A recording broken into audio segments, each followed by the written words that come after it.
Buenos dias para vocês, meus queridos alunos do primeiro. A primeira mensagem que eu quero deixar para vocês é obrigada pela compreensão, por esse tempo que eu fiquei meio sumida aqui das aulas. Eu tive um problema com o meu celular antigo, eu vi que não tinha mais jeito, ele já tinha quebrado várias vezes, né? Então fui atrás de um novo. Então agradeço você, meu querido aluno, que esperou aí por essa aula. Pode abrir a sua apostila aí na página 334, nas aulas 63 e 64, que são consideradas a criação da ordem liberal, beleza? A ordem liberal que a gente conhece é basicamente a Revolução Francesa, né? É um fator importantíssimo da nossa história e que explica muito como a sociedade pode, sim, mudar o rumo da sua própria história. É através de experiências como a Revolução Francesa que a gente que é historiador consegue constatar que realmente a história não é escrita por simplesmente vontades divinas ou grandes vontades dos reis, né? Mas ela é escrita pela história do seu próprio povo. Ora pode se omitir da sua própria história, ora ele toma a frente da sua história, tá? O que vocês vão ver é o clássico exemplo de luta de classes da história. O que seria essa luta de classes? Quando uma classe social que está subalterna, ou seja, que está submetida a uma exploração de outras classes, se alguns gatos passarem correndo, vocês ignorem, tá? Essa classe social se cansa dessa condição de explorada e passa a querer tomar o poder, né? Muitas vezes isso vai ser de forma violenta. A primeira coisa que eu gostaria de avisar é que tão violento quanto essa corrida de gatos que vocês estão vendo aqui é a tomada da burguesia no poder, né? A burguesia vai ascender e vai se tornar elite aí. A partir daí, a burguesia vai conseguir basicamente se expandir de maneira global, tá, galera? Por isso que a Revolução Francesa é um marco da história da humanidade, tá bom?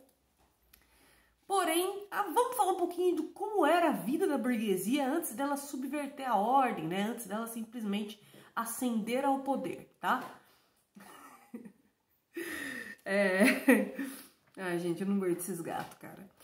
Então, a gente vai ter, primeiro, uma característica da sociedade francesa é a estratificação social. Isso significa que havia uma sociedade de ordens onde determinadas pessoas, pela sucessão da hereditariedade, ou seja, a grande sorte de nascer numa família rica, é basicamente isso, tipo filho do Neymar, sabe? É essa sucessão que fazia as pessoas serem nobres ou reis, aí no caso, de maneira até mais restrita, na França. Então, a dinastia do Luís XVI, que era o rei na época, aí por volta do século XVIII, né? Ele vai estar ali no poder, ele era considerado um rei meio complicado, ele não era muito popular, ele não tinha muito tato com o povo, ele era muito diferente, né? Do seu antigo parente, Luís XIV, que era popular, né? Que era visto como rei sol. Pelo contrário, ele tinha até uma fama muito ruim ali, né, entre o império ali dele, entre o reino da França, de que era um homem que não dava conta do recado, né, porque ele não conseguia fazer um filho na Maria Antonieta, que era uma rainha lindíssima, que veio da Áustria, não tinha nenhum defeito a menina, né, e aí eles falavam, nossa, mas o que será, o que será? Então imagina que ele era um rei questionado pela sua virilidade e ao mesmo tempo extremamente impopular, e não sabia fazer finanças. Então foi a fórmula perfeita para ele se tornar um rei bem popular entre as camadas mais populares da sociedade. Mas entre a aristocracia, ele era considerado o rei, né? Porque os aristocratas podiam viver ali no Palácio de Versalhes, pertinho do Luís XVI, conviver com ele, com a Maria Antonieta. Eles faziam grandes festanças, onde eles faziam coisas que até Deus duvida, né? E ao mesmo tempo eles faziam coisas que... Pessoal, vocês sabem que eu não sou o tipo de pessoa moralista, né?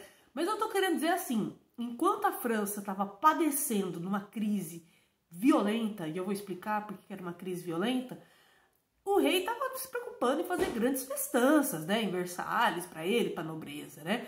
Então, a nobreza e a igreja eram o primeiro e o segundo estado dessa sociedade estratificada. E o resto da população, que era cerca de 97% da população, era o terceiro estado, certo? Então, em pesos políticos, haviam 3 pesos. O primeiro estado, que era o rei e o clero, o segundo estado, que era a aristocracia, que era a nobreza, e o terceiro estado, que era o restante da população. Então, 3% da população detinha 2 votos nas assembleias, enquanto 97% da população tinha o peso de apenas um voto. Isso vai ser também uma grande contradição que vai levar à revolução. Uma coisa que os historiadores sempre comentam é que quando você cria contradições muito agudas sociais, no momento de crise, essas contradições se transformam num ódio revolucionário, tá? Então, a crise econômica vai ser a cereja do bolo de todo o ódio que a população estava sentindo dessa situação toda, né? Então, quando vai acontecer essa crise, né, galera? Ela vai começar em 1730 e vai se arrastando até 1789, tá? Então, em 1730, a gente já vai ter um sinal dessa crise, que vai se arrastar até 1789, e ela vai começar uma crise em maio, justamente uma crise no campo agrícola, né? O inverno vai se estender muito mais do que ele costumava ser normalmente, né? Tanto que em 1789 vai acontecer a mesma coisa, curiosamente, e isso vai prejudicar as colheitas, né? Isso vai prejudicar a produção de alimentos. Prejudicando a produção de alimentos da França, que era, sobretudo, na maior parte, trigo, né? Porque os franceses comem muito pão, né? Eles acabavam levando, acabou levando essa crise econômica, acabou se tornando uma crise social. Por quê? As pessoas começaram a passar fome, as pessoas começaram a fazer atos desesperados para poder ter um pedaço de pão, inclusive roubar pão, né? Não havia segurança, porque, gente, é óbvio, se você tem uma crise econômica, automaticamente você tem uma crise social, automaticamente você tem uma crise da seguridade, né? É muito diferente do que as pessoas pensam, não é simplesmente dar uma arma para a pessoa e falar se protege aí, porque muitas vezes essa arma não vai matar a fome dela, né? Muitas vezes isso não vai fazer a pessoa de fato sair daquela condição, mas essa arma pode ser usada por um processo revolucionário, isso eu garanto para vocês, tá? E assim, é mais ou menos o que aconteceu aqui nessa época em 1789. Mas antes da gente chegar em 1789, lá em 1730, quando teve a primeira crise da história, né, da França econômica, surgiu a Assembleia Constituinte, que consistia justamente nessa votação de 3 votos que valiam as 3 camadas sociais, tá? Isso já gerou um burburinho, porque muitos pensadores na época, principalmente pensadores liberais, que posteriormente vão produzir as maiores obras, né, do iluminismo, como a gente já estudou, eles vão contestar esse modelo social da França, né? Assim como muitos contestaram o modelo social, né, da época dos Stuarts, né, na Inglaterra, na época da Revolução Puritana. E quase sempre esse contestamento vai vir acompanhado de um contestamento de desigualdade plena, né? Porque as pessoas eram desiguais em termos econômicos, elas eram desiguais em termos de leis, elas eram desiguais em termos políticos, né? Então, isso dava uma brecha para o primeiro e para o segundo estado fazer o que queriam para o terceiro estado, com uma falsa ideia de não, mas a gente se importa com a opinião de vocês, a gente até colocou vocês na Assembleia Constituinte, né? Enfim. 14 de julho, desculpa, gente, ó.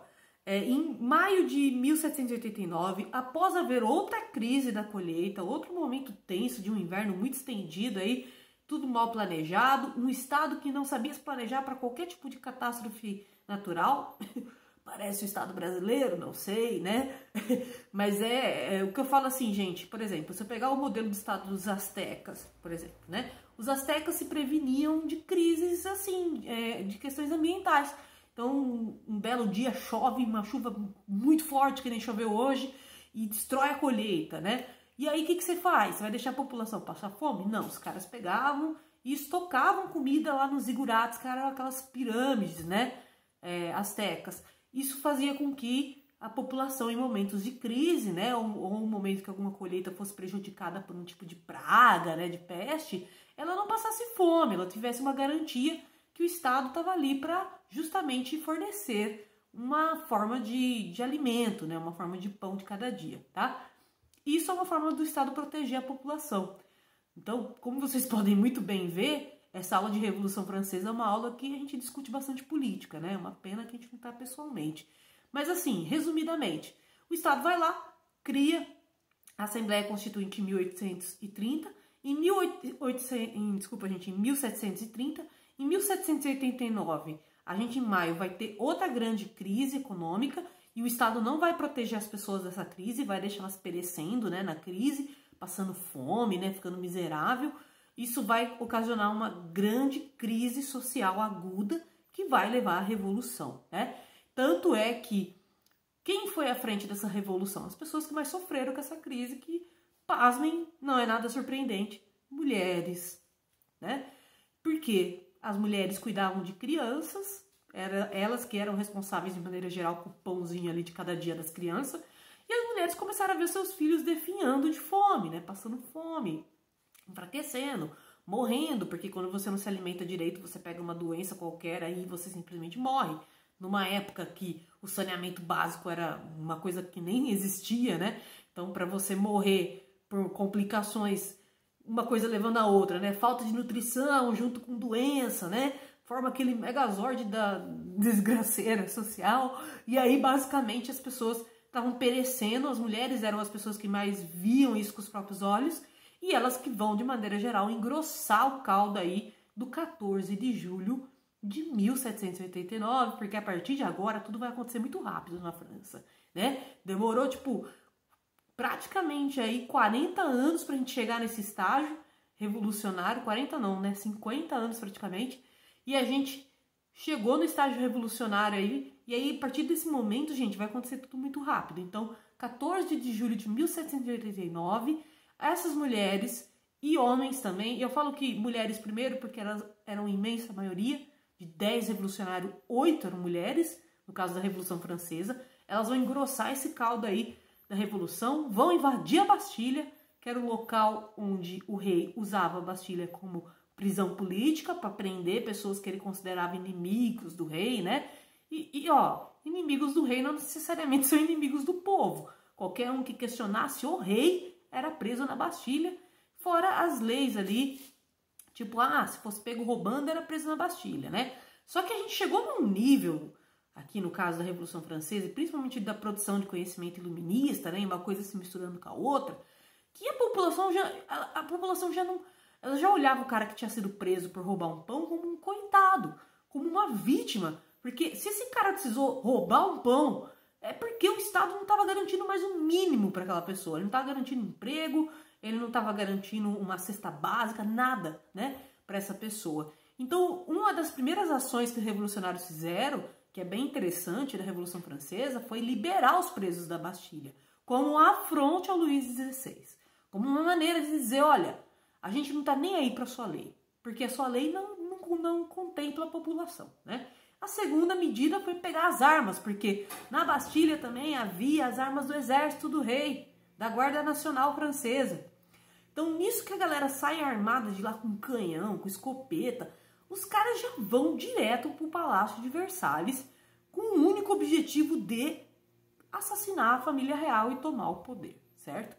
Então, aqui a coisa tá ficando tão louca que parte das aristocracias foram, tipo, vazaram. Elas simplesmente foram para países para pedir exílio, né? Foram exilados, porque não queriam ver com os próprios olhos os revolucionários arrancando as suas cabeças, né? E as aristocracias que ficaram, muitas acabaram se dando mal, porque por raiva, né, que o povo tinha dessa desigualdade ocasionada pelos estados, né, pelos 3 estados, e por todo esse privilégio que a nobreza tinha de não pagar imposto. Nos momentos de crise, quem que era geralmente que pagava mais imposto? Os mais pobres. Então imagina, você está numa crise econômica, o cara vai lá e fala assim, beleza, só que agora eu vou aumentar o imposto, porque eu preciso suprir essa crise econômica, eu preciso abastecer o Estado com dinheiro para a gente superar a crise. Gerava mais crise ainda, porque a população já estava sem dinheiro, já não tinha o pãozinho lá de cada dia, e aí o Estado vinha e falava assim, se eu não pagar, eu vou ter que confiscar sua casa, né? Eu vou ter que... É o relativo a hoje, falar assim, vou cortar sua luz, vou cortar sua internet, entendeu? Porque aumentou o imposto, você não deu conta lá de pagar a sua conta de água e luz e internet, e aí, né... Em vez de o Estado ter uma postura de tentar diminuir os impostos para poder possibilitar esse serviço básico para a população, ele vai lá e aumenta, né? Enquanto a maioria das pessoas que são privilegiadas socialmente não sentem a crise, né? Pelo contrário, para eles não existe crise, né? Eles nunca tiveram seus impostos aumentados, eles nunca tiveram parte das suas terras arrendadas, enquanto o cara pobrezinho lá tava perdendo o barraco dele. Isso vai gerar uma revolta social muito grande. Gera revolta social em qualquer ocasião, tá, galera? Qualquer ocasião. Crises sociais, crises econômicas geram grandes crises políticas, tá? Então, essa população vai indignada, assim, sangue nos olhos, atrás dessa galera que era da alta aristocracia, né? E aí eles descobrem, né? Olha só. Eles acabam derrubando a Bastilha nesse processo, inclusive é uma coisa que eu quase deixei de falar e é importantíssimo, como um ato simbólico mesmo, do tipo, vocês não vão prender mais ninguém, porque nem a Bastilha mais vai existir. E é um ato muito... é uma imagem que ficou muito impregnada, né, na história da humanidade, essa coisa de virar tijolo por tijolo, né, da Bastilha. Eram tijolos enormes, né, para derrubar ela de vez e falar aqui não vai ter mais esse tipo de prisão, o rei não vai estar acima da lei, né.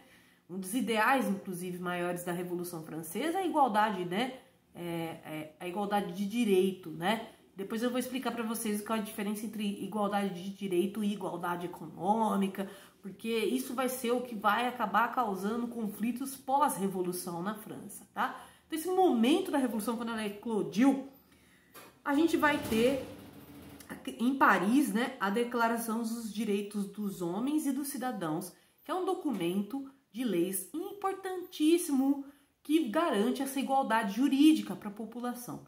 Então, pela primeira vez aí da história da França, e em boa parte do mundo, inclusive, dessa época, tirando outras experiências parecidas que aconteceram bem pontuais, assim, né, fora da Europa, mas na Europa a Revolução Francesa vai ser muito impactante e vai acabar impactando o mundo inteiro, né, uma vez que o liberalismo vai acabar se expandindo através do capitalismo, né.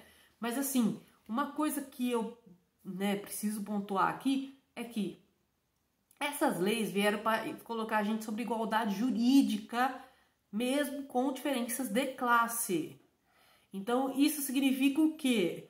Que um cidadão comum ou um cara que era, tipo, um grande político ou envolvido com pessoas nobres, pessoas de muita grana, perante a lei ele passaria a ser igual ao outro, certo? Agora, essa igualdade econômica não vai acontecer. E isso era uma das grandes pautas dos sans-culottes, como eles eram conhecidos por conta da maneira deles se vestirem, que posteriormente vão ser chamados de jacobinos. Esses revolucionários jacobinos, que são revolucionários mais radicais, eles vão querer uma democracia, de fato. E uma democracia só acontece quando a população tem influência no poder político também. Então ela não tem só igualdade jurídica, mas ela tem oportunidades de igualdade econômica e política, né? Então, isso vai causar um conflito entre girondinos e jacobinos. É desse conflito que sai o que a gente chama hoje de esquerda e direita. Então, aqui na minha esquerda, que provavelmente não é de vocês, mas aqui na minha esquerda, estavam jacobinos sentados no parlamento francês e na direita, os girondinos. É por isso que até hoje a gente fala que direita política é associada a conservadorismo, ou seja, a pessoas que no máximo querem reformar o Estado, mas não querem mudar aquela antiga hierarquia, né, social. Então são pessoas que são no máximo reformuladores assim do Estado, mas jamais vão querer realmente uma transformação social de fato. Então o cara vai lá, muda a lógica do Estado, muda as leis do Estado, mas a população, de maneira geral, continua sendo submetida àquela ordem, né? Já os jacobinos, que estavam à esquerda do parlamento, e por isso que a gente diz que a esquerda política é revolucionária, eram os que queriam democracia para a população.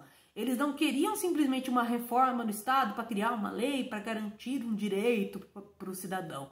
Eles queriam, principalmente, galera, que realmente o Estado garantisse o que lá na Declaração dos Direitos do Cidadão, aí no caso, estava escrito que cada ser humano tem direito à moradia, dignidade, né, a emprego, uma vez que todo ser humano gosta de se sentir útil, né, o trabalho é essencial, mas esse trabalho tem que ser valorizado, então por isso que ele tem que ter uma dignidade. Não adianta nada o cara só trabalhar e não ter nenhuma casa para morar, né? Aliás, não faz nem sentido. Como que você vai trabalhar sem uma casa para morar, para você tomar banho, para você pôr sua roupa, para você lavar ela, para você se alimentar, entendeu? Então, uma coisa se liga com a outra. Então, a esquerda do parlamento, que eram os jacobinos, eram os mais radicais, ou, entre outras palavras, na época era associado aí à democracia radical, tá? Enquanto na direita, a gente tinha os girondinos, que eram conservadores, que até queriam que o Luís XVI permanecesse no poder, porém, sobre uma condição de parlamento, né? Mais ou menos como era ali na Inglaterra, tá? Então, deu para perceber a diferença entre esquerda e direita? Qualquer dúvida, vocês perguntem para mim. Mas, novamente, a direita são os grupos políticos associados ao conservadorismo, a esquerda são os grupos políticos associados à revolução ou a realmente uma popularização da política, tá? Então, a gente vai ter, inclusive, como um dos maiores jacobinos, aí, os mais conhecidos, Robespierre. O Robespierre, inclusive, durante esse processo da Revolução Francesa, ele vai ser guilhotinado quando os girondinos tomarem o poder. Vocês vão perceber que a coisa vai ficar meio louca aqui na França.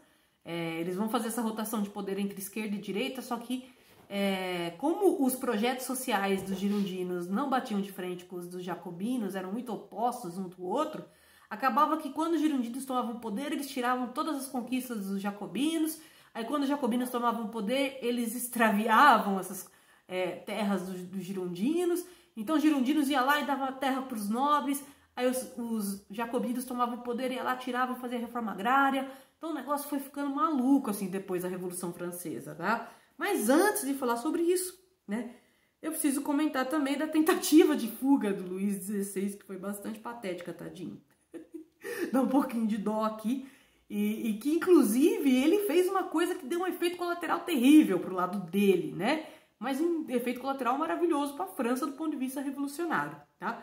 Em 1791, o Luís XVI vai tentar fugir da França e ir para a Áustria, que é um país praticamente vizinho, ou para a Prússia, que era o que a gente considera hoje a Alemanha, basicamente, tá, galera? Parte aí da Áustria.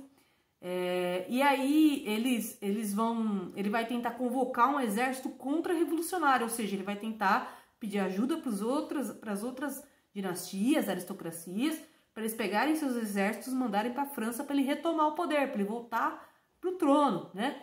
Isso chega até os franceses de maneira muito rápida, a ponto deles conseguirem deter o Luís XVI antes dele sair da França. E aí, velho, começa a história de filme de terror para dinastia, mas muitas vezes são as partes mais curiosas da Revolução para mim. Um grupo de médicos na época criou um instrumento bastante peculiar chamado guilhotina. Se você está falando, poxa, mas como que os médicos criaram guilhotina? Meus queridos, vocês não fazem ideia do que é a história da medicina. A história da medicina é uma história de filme de terror, cara, né? Então, assim, não se surpreenda com o fato de que um instrumento mortal, que nem a guilhotina, foi criada por médicos, tá? E aí, esses médicos criaram a guilhotina com intenção, na época, com o intuito de matar rapidamente a pessoa de uma maneira que ela não sofreria tanto. Na cabeça deles, né? Eles achavam que desmembrar a cabeça do corpo faria a pessoa falecer na hora, ela não sentiria a morte, né? Foi uma tentativa de dar uma morte digna para os reis ali, por caso, para o Luís XVI em especial. O Luís XVI é guilhotinado e os seus filhos também, e a Maria Antonieta também. Eu sei que é muito assustador pra gente pensar que crianças foram guilhotinadas, mas eles tinham, na época, o pensamento que essas crianças poderiam querer vingar o pai, por isso eles acharam melhor matar. Revolução, né, galera? Revolução não é nunca um momento romântico. Dizem que as ruas de Paris, durante o período da Revolução, dava pra sentir de longe aquele cheiro de sangue e de corpo apodrecendo a céu aberto, né?